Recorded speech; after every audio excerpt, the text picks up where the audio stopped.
Thank you, Commissioners. After taking the Commission through the establishment of the PKTT, the expectations might be that the next chapter or topic for discussion will be the disestablishment or the dissemination of the task team.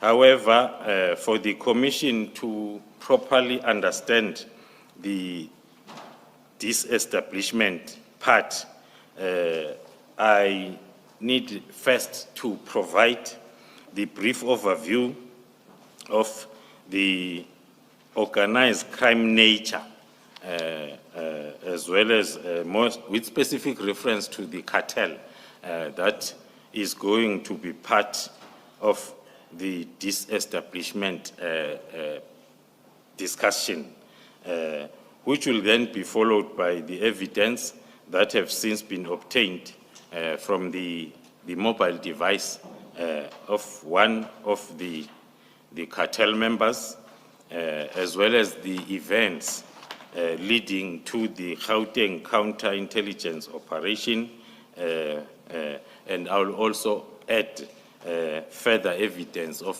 infiltration. So, in short, in paragraph 54, the briefing for the Commission is that our next discussion or my submission will talk to the organized crime with specific reference to the cartel that is going to be part of the discussion of the disbandment of the task team. Thank you. Can you begin then at paragraph 55? Sorry, 56. Thank you, Commissioners. In short, under the cartel structure, subparagraph 1 is summing up the status level and the standard of organized crime cartels in our country. As we are all aware that organized crime is a growing and significant threat to the national security of the country and also the prosperity of our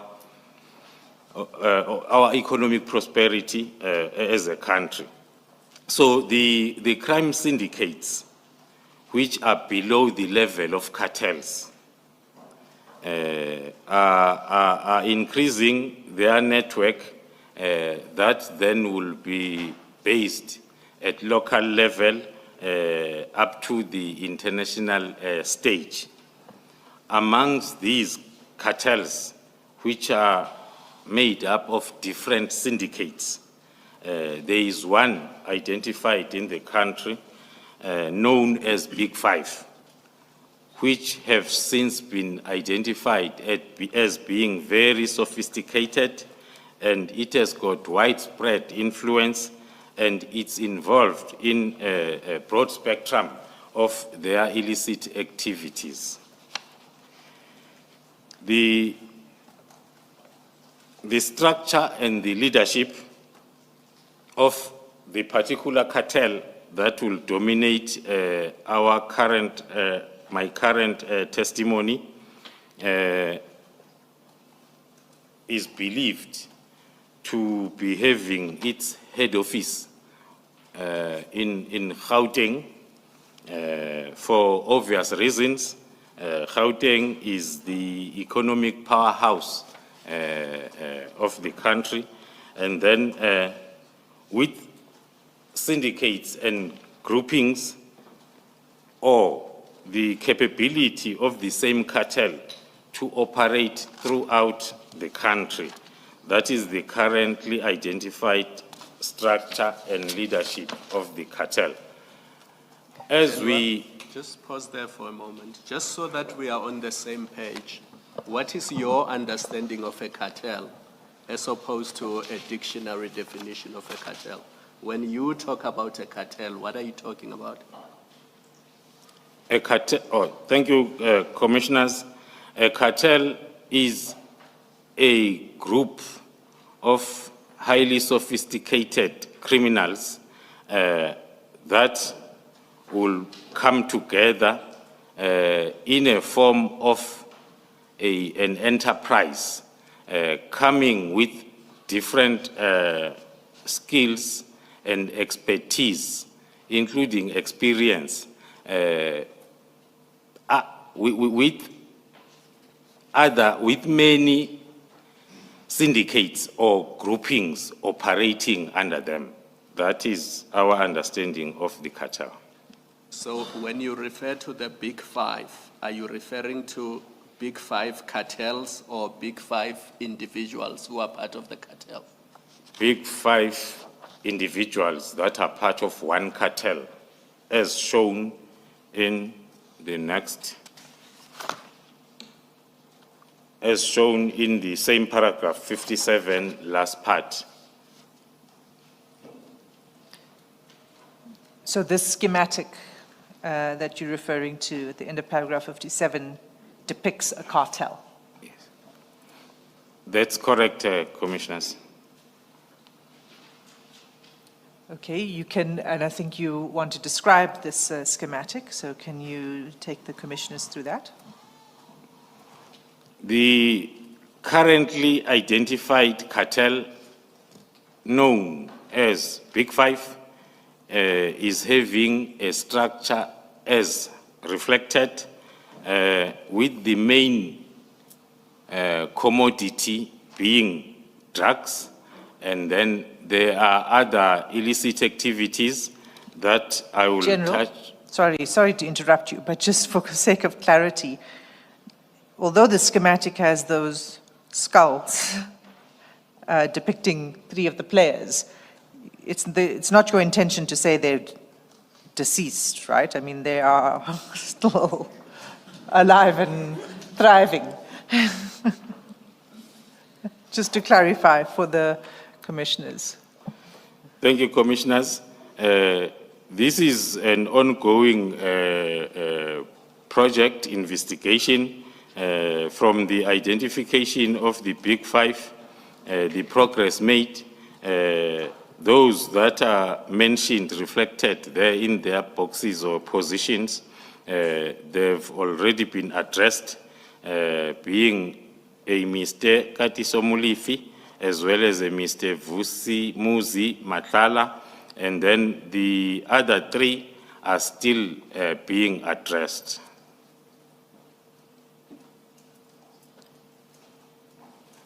So the reason for the skulls is because you can't name those individuals at this point. That is correct, commissioners. Well, not in public. That is correct, commissioners. Thank you. You may continue. A high-level exposition of a cartel will then start, will continue from paragraph 58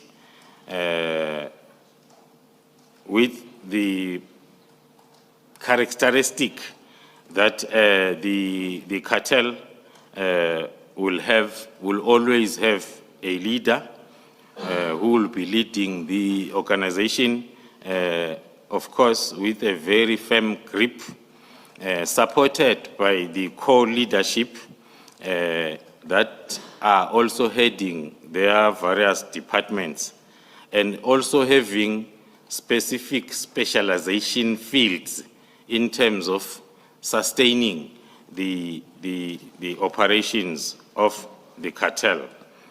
The syndicate, which are operational units of the cartel, they consist typically of between 10 and 12 members that are recruited based on their more especially their experience in terms of dealing with one of the commodities that the cartel is specializing on. And what are the commodities? Can you give some examples of those commodities? The main commodity of the cartel in question is illicit drug trafficking nationally and internationally, which is then coupled with contract killings that are associated then with the drug trafficking processes. And the other commodity is cross-border vehicle hijacking, as well as kidnappings, tender frauding, and also the extortions that are mainly related to drug trafficking. Extortions, they are mainly at the business areas of the cartel. Thank you. The- You at paragraph 60? Then moving on to the political and social connections. The Big Five has already penetrated the political sphere, and there are documented cases of high-profile connections in the political arena. Senior politicians alleged to be complicit and/or willfully blind to the syndicate operations. On General, you say it's one of their hallmark features that they've penetrated the political sphere. Is this unique to the Big Five, this penetration into the political spheres? It is a normal characteristic of a cartel, but then this cartel being under investigation, there are already documented cases that are talking to that. Thank you. Then in paragraph 61, you deal with the criminal activities. You've already given us a sense of this from your description of commodities. So if you could just summarize paragraph 61. Thank you, Commissioners. The list under paragraph 61 from point 1 up to point 5, they talk to the areas of specialization for this cartel that I've touched on. The only maybe ones that I can still refer to, it's the fraud and financial crimes, with specific reference there to money laundering, because as we move on, we will see that it's either prior to you being at a particular level of the cartel, you must have some sort of a business person stature, so as then the financial crimes, including money laundering, can then be possible as part of the process of the syndicate. And you highlight in this list again the use of public procurement and tender systems. Thank you, Commissioners. It is another commodity that is found within this cartel, as I reflected on the illustration picture, that some of the criminal activities are related to the tender frauding, so as then maybe that tender frauding, it talks to public procurement and tender system, which will then talk to illegal procurement of contracts, targeting then the state funds, so as either the illicit money can then be laundered or also to fund the illegal operations by the cartel. Thank you. The- Returning to membership. Yeah, maybe the last one that I can touch on is the cash in transit or ATM bombings. The syndicates attached to the cartel, this criminal activity is used as a quick cash flow exercise for the cartel in case then there are hiccups with the main criminal activity that the cartel is specializing on. Thank you. You then deal with the membership, and you describe five characteristics of membership. Can you explain briefly those 5 characteristics to the Commission?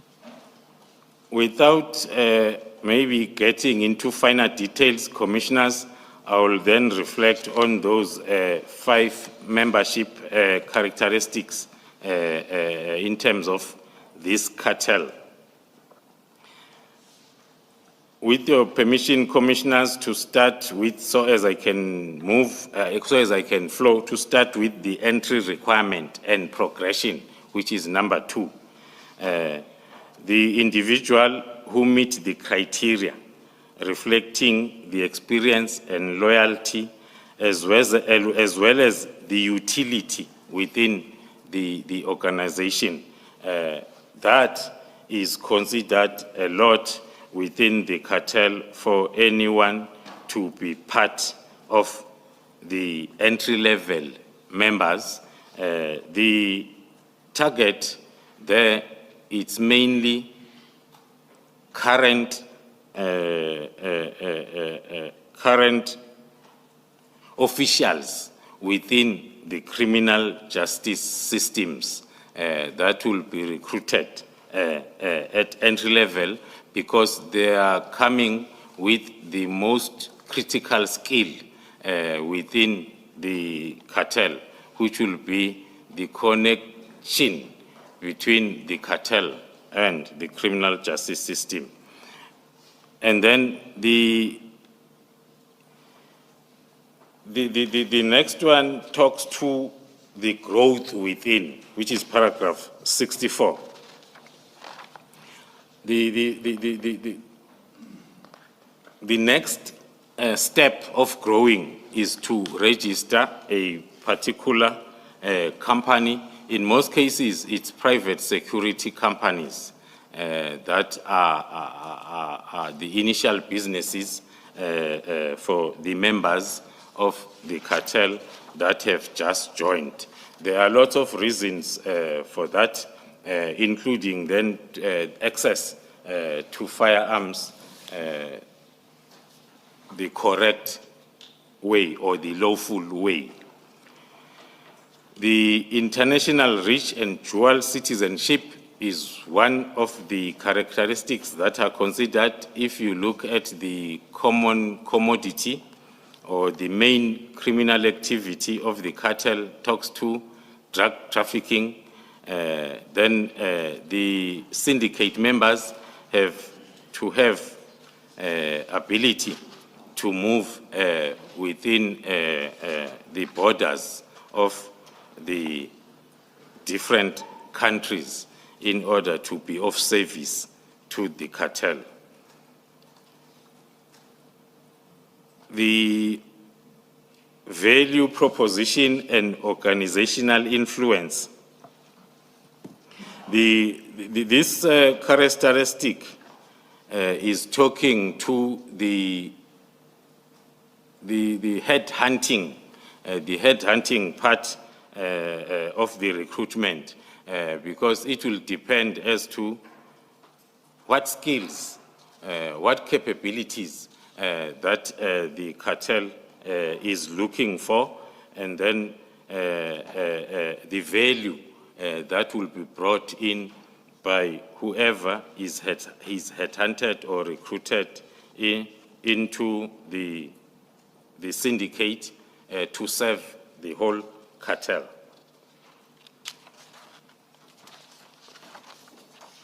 And the final characteristic on internal structure. The internal structure and ongoing roles. Within the cartel, as I have explained, that it's operating nationally. And then membership there is not static.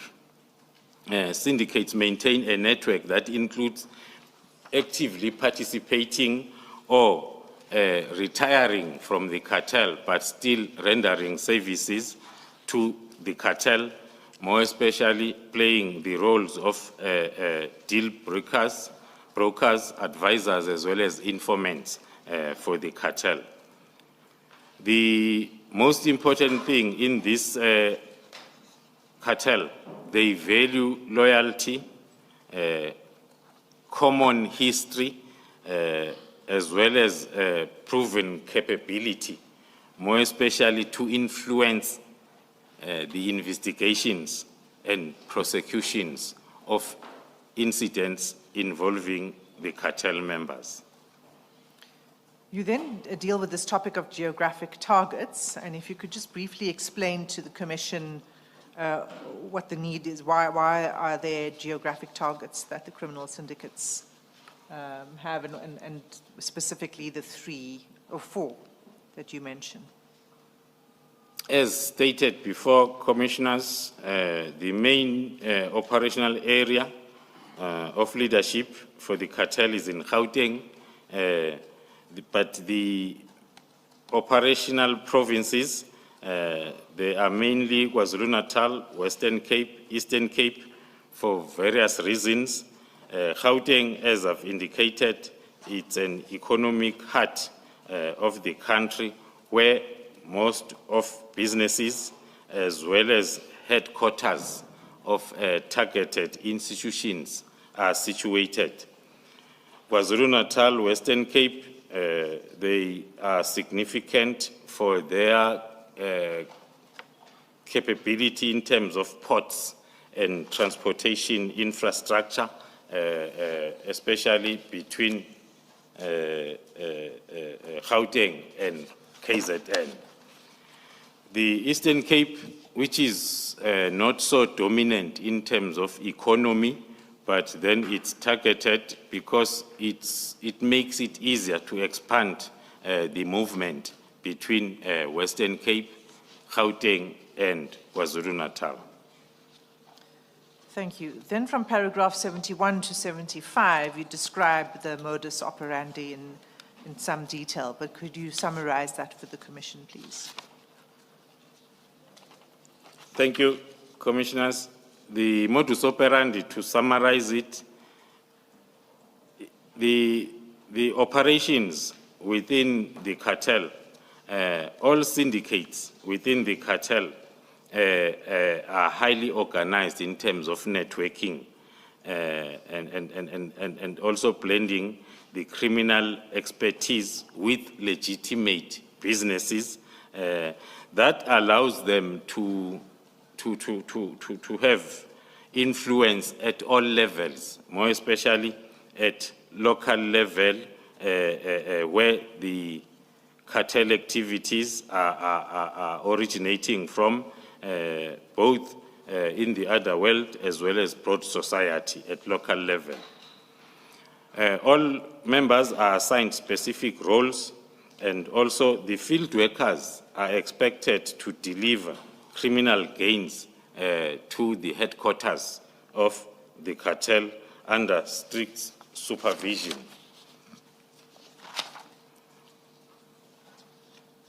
The cartel operates not differently from normal employment in terms of the members receiving regular income for financial stability, which is a competition for the normal employment channels or environments that we have in the country.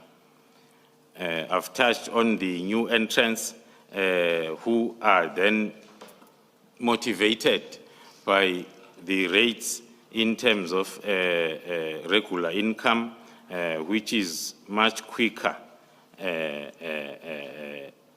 in that employment, more especially if you are going to be a syndicate specializing in contract killings but working for the cartel, because there you are paid as you work. And then paragraph 75. Then moving to, That's just concluding a modus operandi. in conclusion, on the operations, as I've indicated, that there is a very strict recruitment strategy or process, because one of the objectives of the cartel is to remain in operations for a very long time. So that is dependent on strong connections within the public and private sectors within the operation area. So it is an ongoing effort to cultivate relationships with politicians, law enforcement officers, and business leaders within the operation area of the cartel. That is done solely to sustain the operations of the cartel. So paragraph 76 and 77, am I correct to say that you build on the point that you just made of access to politicians and the criminal justice system?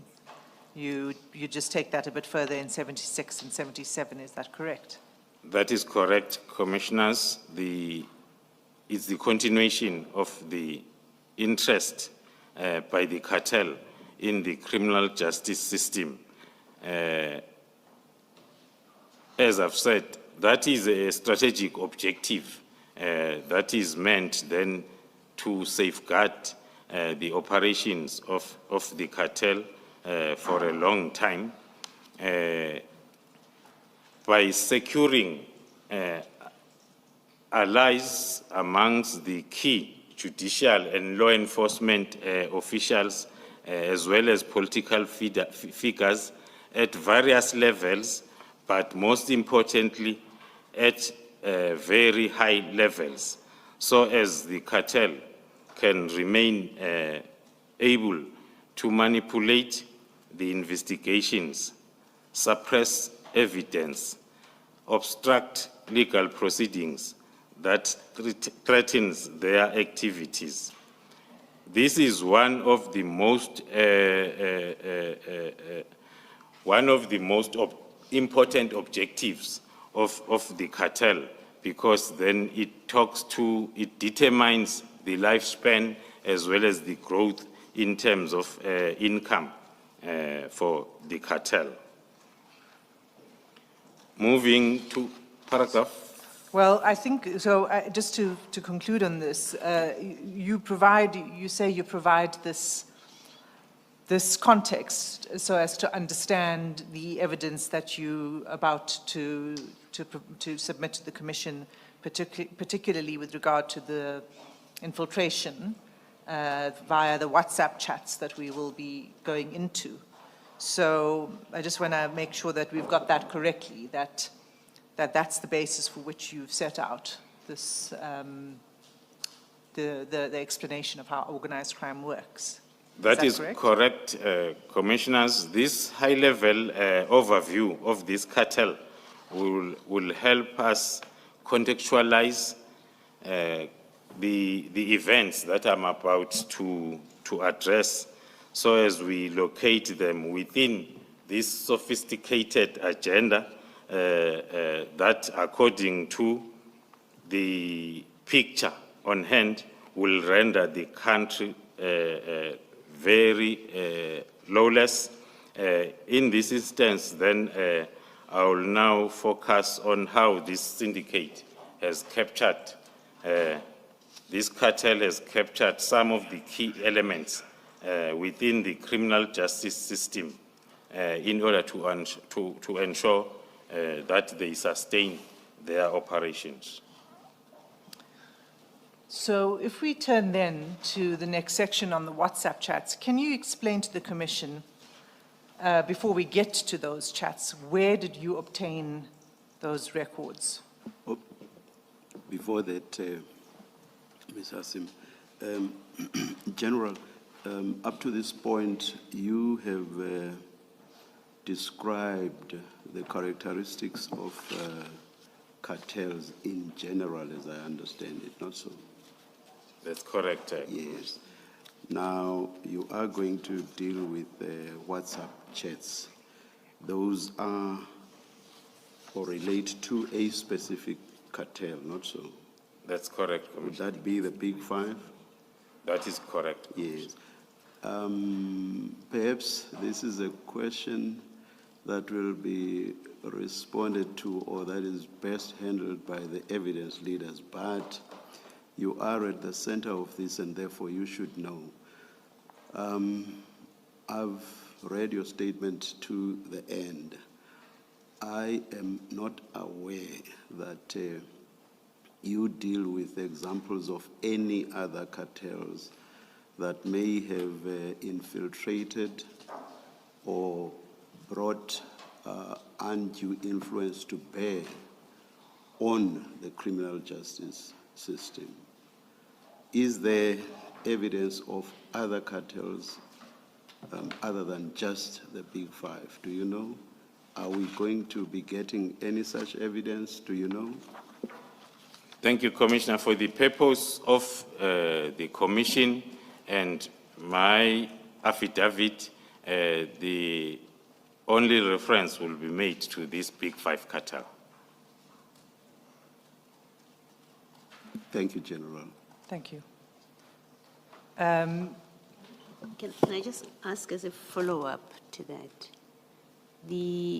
As the chairperson says, that you've described generally how cartels work and how they get themselves into areas of influence. And yes, you're discussing the Big Five here. But that which you've described in general terms, is it your evidence, or do you find that it applies to other cartel syndicates that you're not going to testify to, but that may be within the sights of crime intelligence? And I don't want specifics. I'm just trying to locate the general discussion. How relevant is it? The general discussion and the purpose for including it in my affidavit is to form the basis of the analysis and presentation of evidence that talks to this particular cartel in relation with the background of that high-level discussion on the cartel operations. But the... Perhaps for context, why I asked the question is because our terms of reference refer to the plural.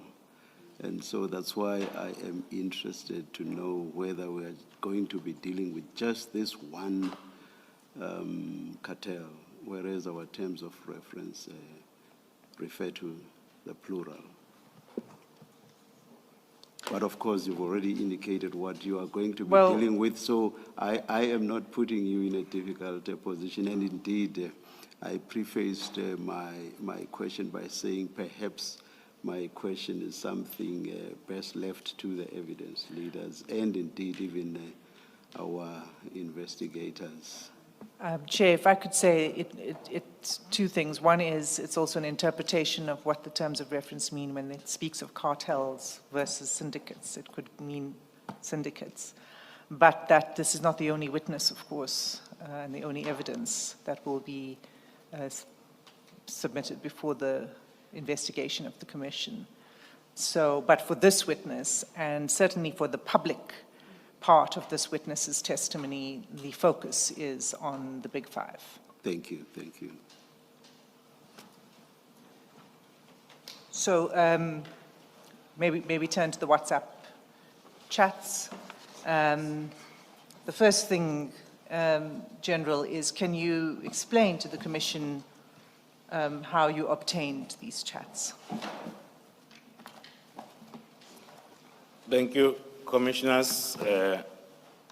The chats were obtained from the cell phones of Mr. Vusimuzi Matlala, one of the leaders of the Big Five organized crime syndicate that is forming part of the Big Five cartel, as I've explained. The consent form for the seizure, as well as the extraction of the contents of these devices, was signed by Mr. Vusimuzi Matlala and is annexed as SDK 10. And this consent form was obtained when he was arrested. And was that, what was the date of that?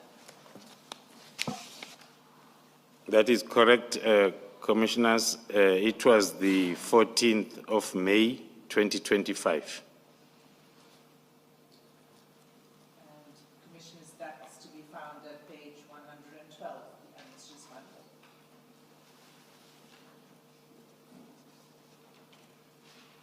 So,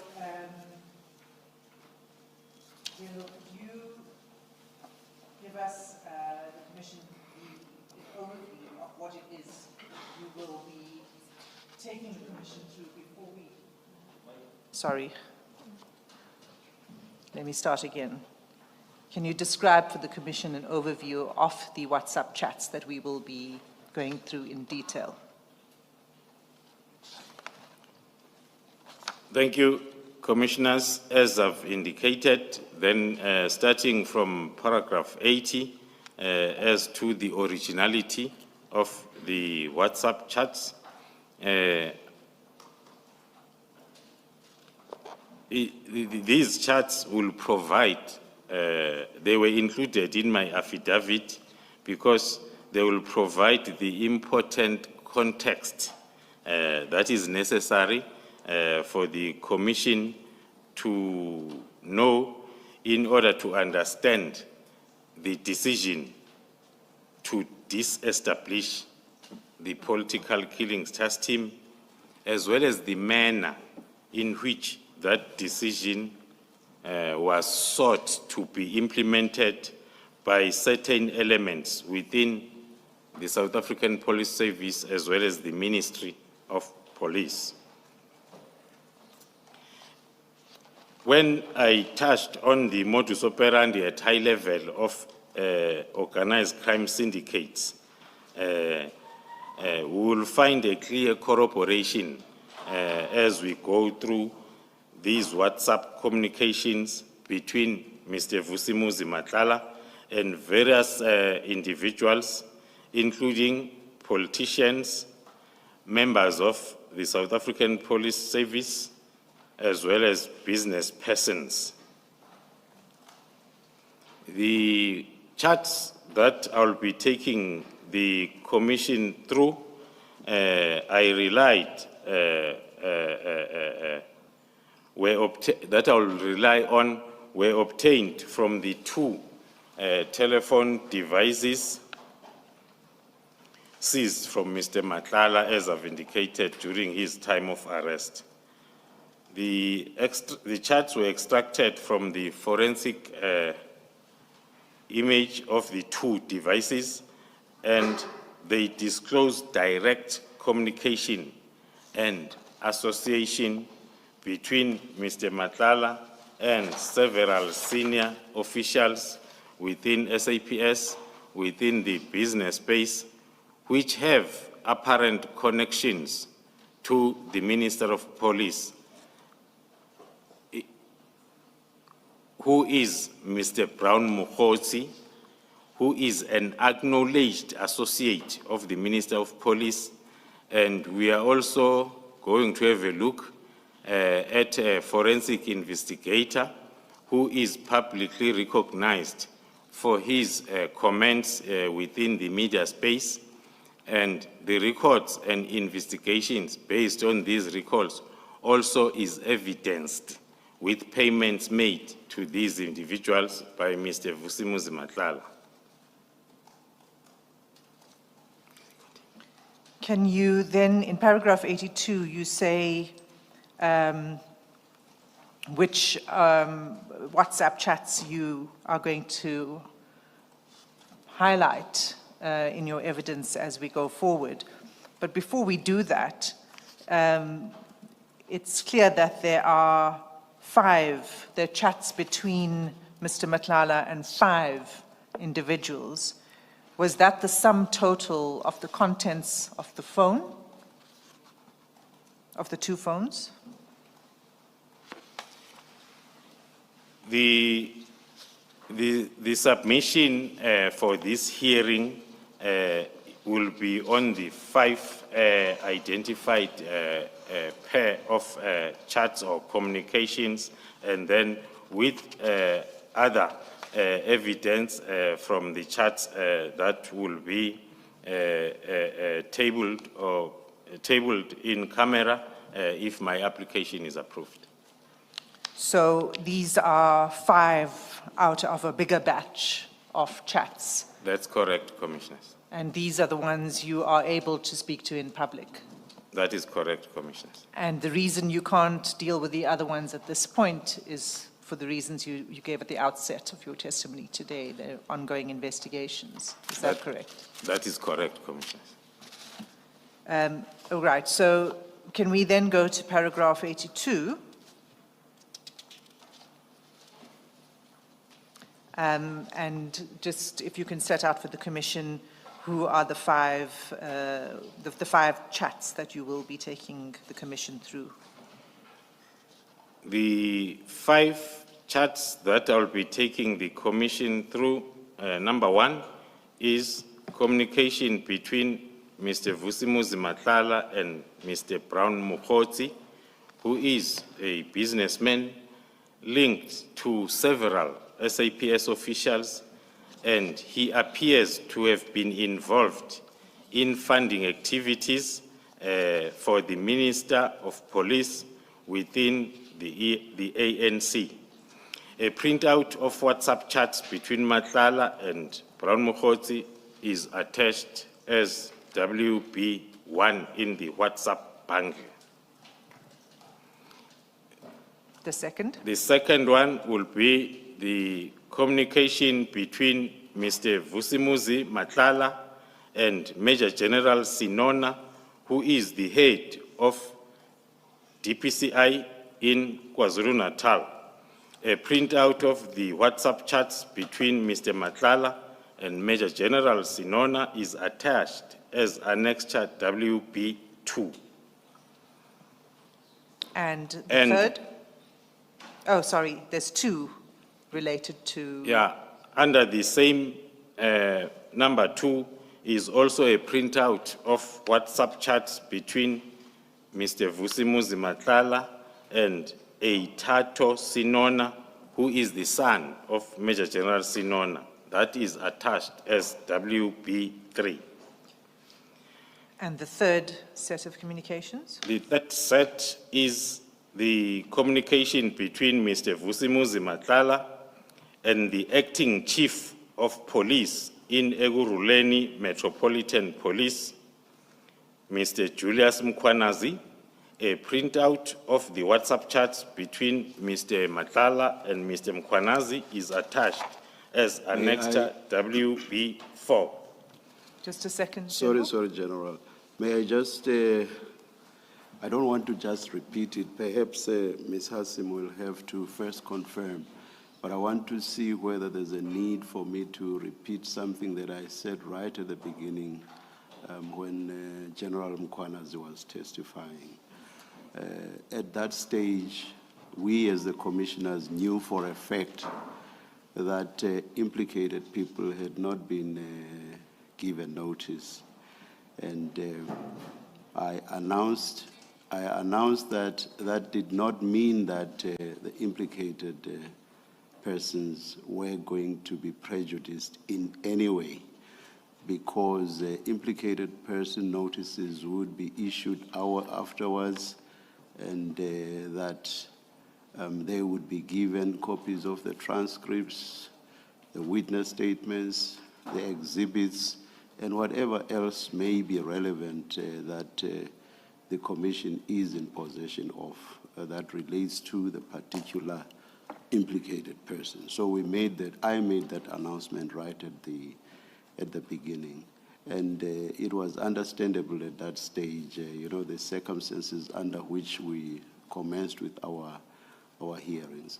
Right up to the last moment, the evidence leaders were in the process of going through a huge data, huge bundle of information, electronic information, which they could not have been able to decipher, understand, and so on without some IT infrastructure, which you received, which the evidence leaders received quite late. Hence, no implicated person notices were issued or could be issued ahead of the hearings. Now a number of names are being mentioned here. We no longer know as commissioners whether implicated person notices have been issued beforehand or not, and if they have not been, what the plan is. Chair, thanks for raising it. The position remains the same as when we began. The volume of evidence on our data platform is huge. And in respect of this witness as well, the statement was only finalized on Friday.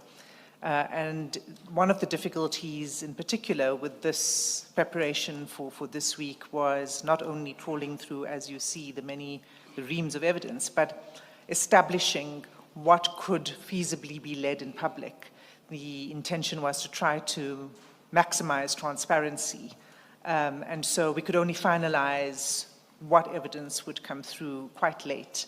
So witness notices have not been, third-party notices have not been issued yet, but they are in preparation and certainly will be forwarded to the implicated parties who are being mentioned right now, together with the transcript of the evidence of this witness. Thank you very much. So there is assurance not only to South Africans as a whole, but also to the implicated persons that they will be given notices and that they will not be prejudiced. Absolutely, and one of the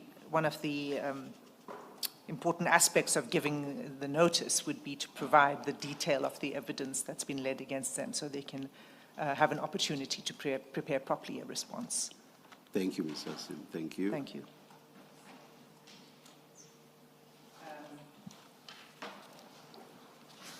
General, I think you indicated the third set of communications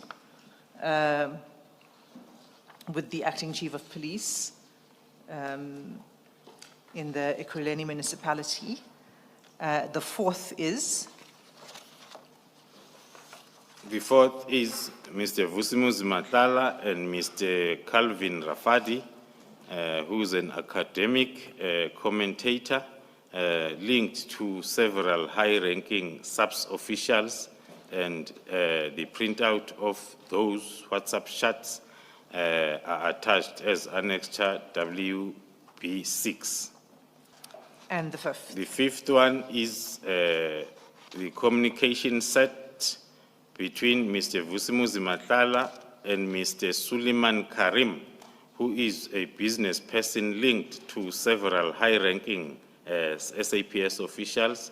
The printout of those WhatsApp chats between Mr. Matlala and Mr. Karim is attached as WB7. So you then explain that the chats, and as we go through it, we'll see it, have annexes, so there are attachments. And you've attached those as well to the chats, so the Commission can see not just the actual conversation, but whatever is attached to it. Is that correct? That is correct, Commissioners. And the chats, particularly those that we are going to display, contain classified information, and they contain some personal private information, and those have been redacted. Is that correct? That is correct, Commissioners. But Commissioners, your version in your bundle is unredacted. And then in 85, you explain some of the issues using the software of the Commission to try to present your evidence. Can you just touch on that, please? Thank you, Commissioners. The Commission has used a software that has two shortcomings when it comes to this evidence that will be presented in the form of WhatsApp chats. The first one will be at the start and the end of any chat stream that it downloads, the system that is used by the Commission, it misreads the system message, signaling the beginning and the end of the chat stream, and it displays it as a message from an unknown caller. That is what the Commission's system is doing. So at the start and the end of each of the annexures, there appears to be a message from an unknown caller, which is in fact a misread of the system message and does not represent an actual message from an unknown caller. Then the second weakness is the displaying of the displayed messages do not, in the display, indicate whether they are messages originally sent by the sender or messages forwarded by the sender. In order to address this second weakness, I have had a spreadsheet created that extracts the metadata of the messages in the WhatsApp chat files, so as to indicate which of the messages were forwarded and which of the messages were sent. There are no forwarded messages in the chats between Mr. Matlala and Mr. Julius Mkwanazi and also Tato Sinona. Thank you. And those spreadsheets are attached as SDK 11, SDK 12, SDK 13, and SDK 14. Is that correct? That is correct, Commissioner. Can I just ask a question for clarification? So there's a consent to search an electronic equipment. You get hold of Mr. Matlala's 2 cellular phones. And then in your statement in paragraph 82, you say from the WhatsApp chats, you were able to establish that there are these communications between Mr. Matlala and other people. How were you able to identify the other people that Mr. Matlala was communicating with? So if you just take, for example, paragraph 82.1 of your statement on page 33. So we know that you have Mr. Matlala's device, so you know that it is him communicating with somebody else. But how were you able to identify that he was communicating with the people you have mentioned in your statement? Thank you, Commissioners. the detailed profiles, as well as then the official communication of the numbers that will be linked with those specific individuals was done. So you were able to link the numbers of these other individuals with their names? That's correct, Commissioners. Mayor, General, just so that I understand what we are looking at, that explanation at 85.1, where you're talking about the shortcomings of the system, where you say at the start and end of each of the annexures, there appears to be a message from a known caller, which is in fact a misread system message and does not represent an actual message from an unknown caller. I'm not sure what you're saying there. Are you saying the caller is known? Are you saying there is a message? I'm not sure what it means when I look at what is on the screen now. Thank you, Commissioners.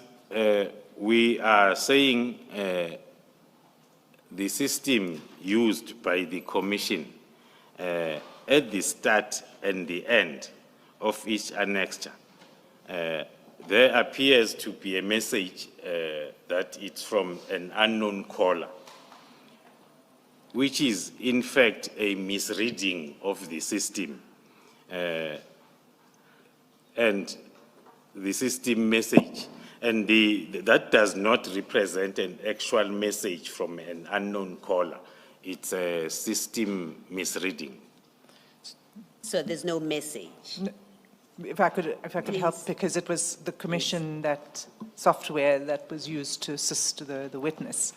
And what happened is when the chats get downloaded, and you'll see it when we go to the chats, Commissioner Baloy, at the start, where the downloading begins, it registers a message, and it doesn't know the system how to deal with it. So it just says unknown caller or unknown sender, but it's really just I want to say like an artifact or something of the system of extraction of the chats that gets reflected. It's not actually any message that's coming from anyone at all. And at the end of the chat, there's the same thing at the end of it, at the bottom. So for each one, you'll see that. It's just a system error message in a way. Does that mean on the chats themselves, you do see who the chat was from and to whom it was? When it comes to the chats themselves? The chats themselves are reflected quite clearly who, on both sides, yes. Oh, all right, okay, thank you.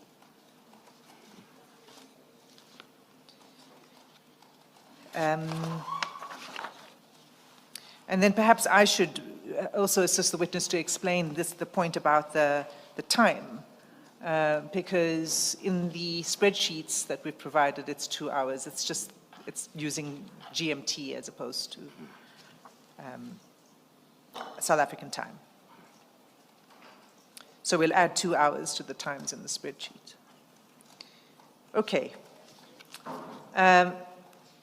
General Khumalo, you wished to first give the Commission a sense and an overview of the kind of picture that emerges from the chats before we dive into the chats. So can you start at paragraph 86, please? Thank you, Commissioners. A preview of the picture that will be confirmed by the WhatsApp chats, starting with 8.6.1. Mr. Matlala or one of his employees makes payments to Mr. Mohozi directly, sometimes for expenses related to the African National Congress events, and in particular for the benefit of delegates of such event who are apparently linked to the Minister Nkunu through the Chief of Staff, Mr. Nkabinde, in the office of the Minister. Then number 2, in return, Mr. Mohozi uses his influence within the SAPS and the ministry to manipulate SAPS processes so as to frustrate criminal investigations into Mr. Vusimuzi Matlala. Also leaks highly confidential or classified information of the SAPS to Mr. Matlala. Also coordinates the payments from the SAPS to the Medicare 24 Tshwane district, a company owned by Mr. Matlala, which unlawfully procured a contract from SAPS worth 360 million. And number 4. Rand. You left out rand. 360 million rands. Apologies, Thank you. Commissioner. And the fourth one, the fourth picture, is an unsuccessful attempt to prevent the SAPS from cancelling its contract with Medicare 24 Tshwane district. In pursuit of these goals, Mr. Mukhosi, in a mistaken belief that an investigation into Mr. Matlala was being conducted by the Political Killings Task Team, as pointed out above. It was actually that investigation conducted by the Gauteng counterintelligence operations. Mr. Mukhosi has pursued the disestablishment of the Political Killings Task Team, a mistaken identity.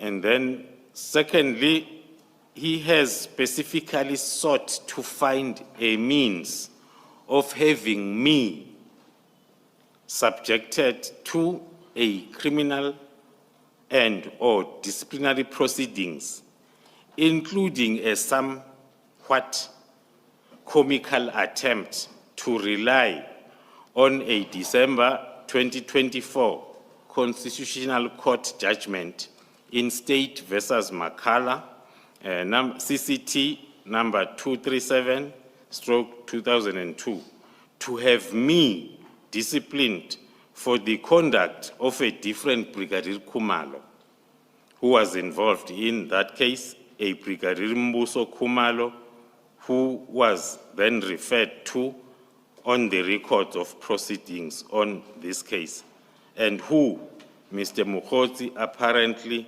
thought it was me or myself, the second mistaken identity. 8.6.4, Mr. Mukhosi purports to have been operating in this regard with the support of the Minister of Police, as well as the Chief of Staff in the Minister of Police, Mr. Nkabinde, and Lieutenant General Sbiya, the Deputy National Commissioner in the SAPS. Apparently, in parallel, Major General Sinona pursues similar objectives with Mr. Mukhosi and leaks confidential SAPS documents to Mr. Matlala. Major General Sinona's association with Mr. Matlala appears to be linked to a commercial venture between Mr. Matlala and Mr. Tato Sinona, his son. General? You've referred to the singular when speaking now, but in the written version, you refer to the plural, commercial ventures, plural. Is it a venture or ventures? Apologies, commissioners. It's a commercial ventures. General, in paragraph 86.5, where you speak about Major General Sinona pursuing similar objectives with Mr. Mkhotsi, is that with intended? Is it with him or is it similar to Mr. I think Mkhotsi? as is probably the better word than with. Not, General, you confirm that you're not saying Yes. that Major General Sinona and Mr. Mkhotsi No. are working together? It's a typing error, Commissioners. It's Major General Sinona, similar objectives as Mr. Mkhotsi, not with. And just to be clear, are those objectives the ones set out in 86.4? Because remember, at the start of 86, you set out various objectives that Mr. Mkhotsi pursues. So it's just not clear from 86.5 whether you're referring to all the objectives starting from 86.2 or whether you are limiting yourself to only 86.4.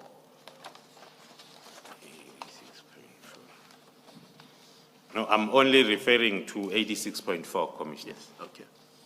So just so that you understand me, when you say Major General Sinona pursues similar objectives as Mr. Mkhotsi, you're referring only to the objectives set out in 86.4.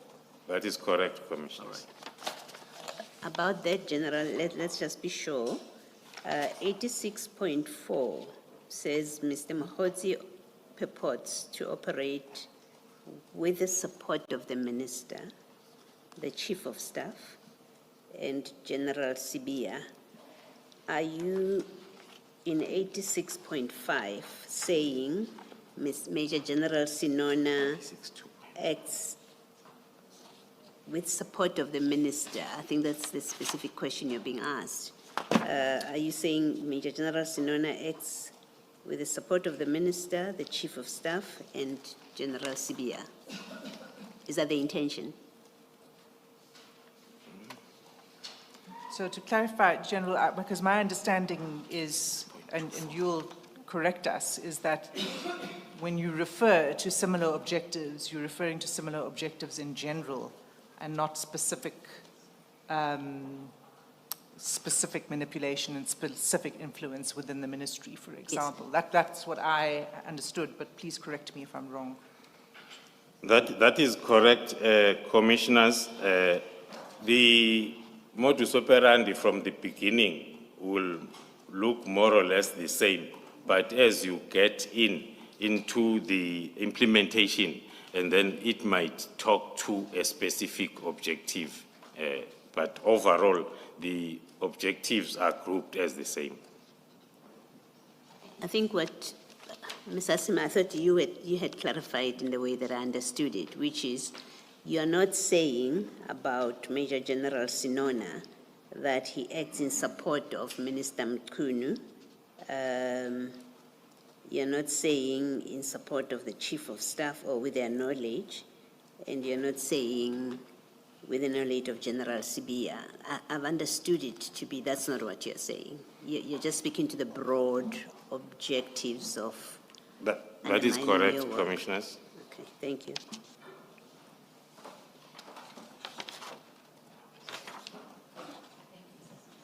Thank you, Commissioner Baloy. I'm trying to remember where we were. Were we at 86.6 then? Yes, You're at point 6. 86.6.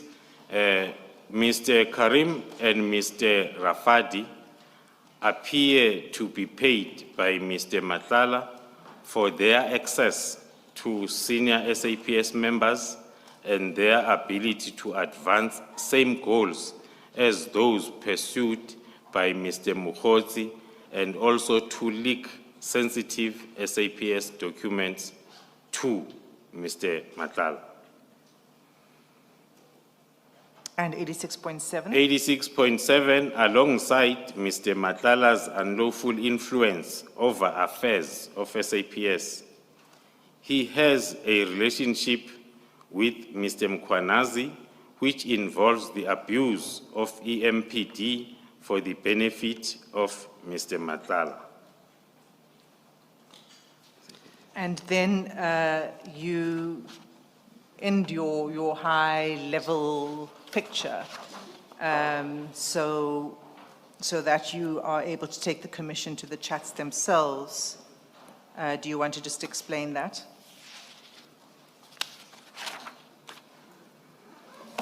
Thank you, Commissioners.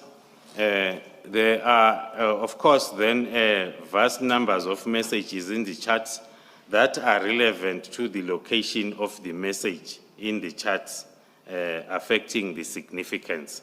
In the circumstances, I've been advised that it would be more helpful to simply take the commission through the chats, message by message, in oral evidence, rather than to try or attempt to extract a more detailed summary of the chat into this statement.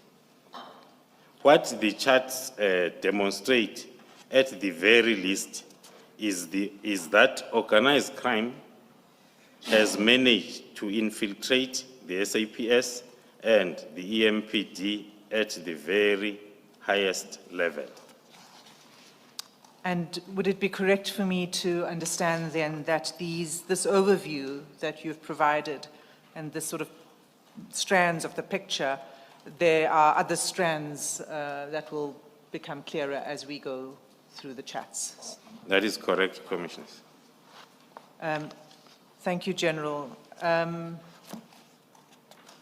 Chair, I'm in your hands. It's 3 minutes to 4, and I'm sure I'm happy to go straight to chat number 1. During the lunch break, one of your juniors, Ms. Power, said to us, when you get to that point, you would ask for an adjournment for her to change laptops. I don't know whether that has since been sorted out, because if we would have to adjourn for that, then we would have to adjourn for the day and resume at 9:30 tomorrow. It looks like, then it's only 2 minutes to go. So perhaps the best starting point is 9:30 tomorrow. Let us adjourn.